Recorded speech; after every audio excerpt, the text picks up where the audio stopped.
says, I'm going to show you a miracle. And my first thought, I thought, that means that Old Forge somehow is going to have to pull out this game and win. So, DeLon Catholic, really good team, have a tall kid.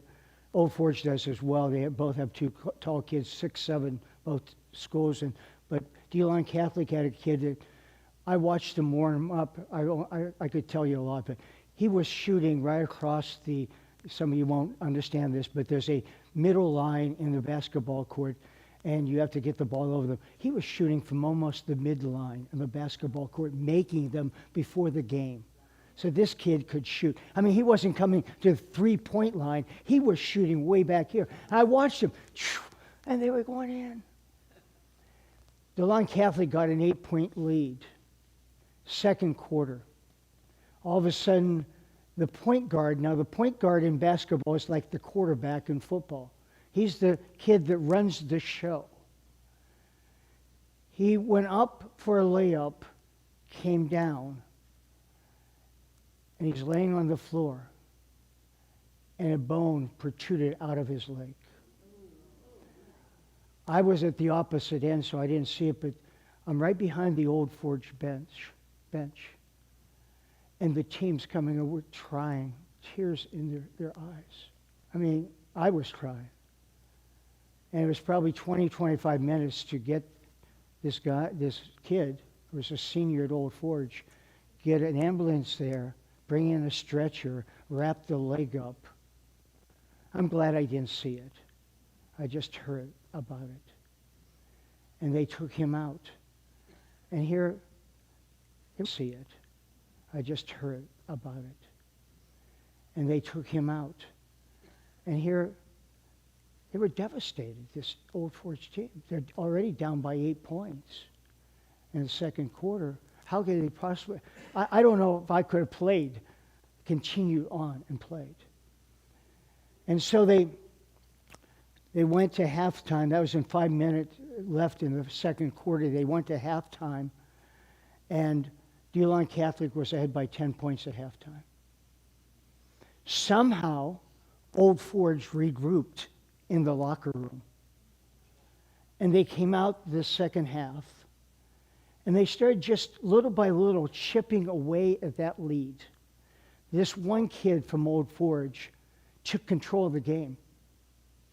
He's probably a six-footer. He just took control. Everything he was throwing up was going in. He was driving the basket. They couldn't stop him. And they started coming to the place where they're only 1 point behind, and he got fouled, made both foul shots. They went ahead by 2 points, or 1 point. So they're up by 1 point in the third quarter.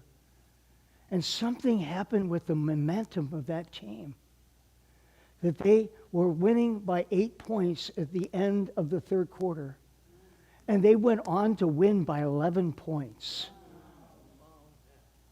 Now, you may say that's not, to me, God said, you're going to see a miracle. Because here's one of their star players, went down with an injury. Can you imagine, the players were right there seeing that situation. The coach had tears. I mean, I'm sitting there watching these kids, and tears are... I believe with that team somehow, he energized that team. And I want to use this as an illustration if we don't hear anything else today, whether it's a basketball game. Never give up. Never, never, never give up. Because that team, I watched the huddle. Again, I was the second row right behind the bench. I watched them come over, and they're crying, hugging one another, and they didn't know what to do. And the main head coach is up with the kid on the floor trying to console him. He had to be in tremendous pain. And he finally came back to the bench, and they gathered around and just put their arms around one another. And although those 5 minutes in that second quarter, they were still really shook up, but something happened. I don't know what the coach said. I know what I probably would have said in that locker room, but I don't know. But I probably would have said, like Jim Valvano, never, never, never give up. The enemy thinks he might have you, but he doesn't. Hallelujah. We are victorious in Jesus Christ. And you may think that's kind of a crazy story, but I tell you, a small school coming equal because these private school people from Old Forge. And so to see this team, and I saw on Facebook this, I don't know, maybe it doesn't speak, it speaks volumes to me of what unity does. What 5 people or a whole team of people coming together and saying, hey, listen, this game's not over. One of our best players is on the way to the hospital, but we're not giving up. We're going to stand strong. And folks, this is the hour for each one of us to stand strong and not be moved.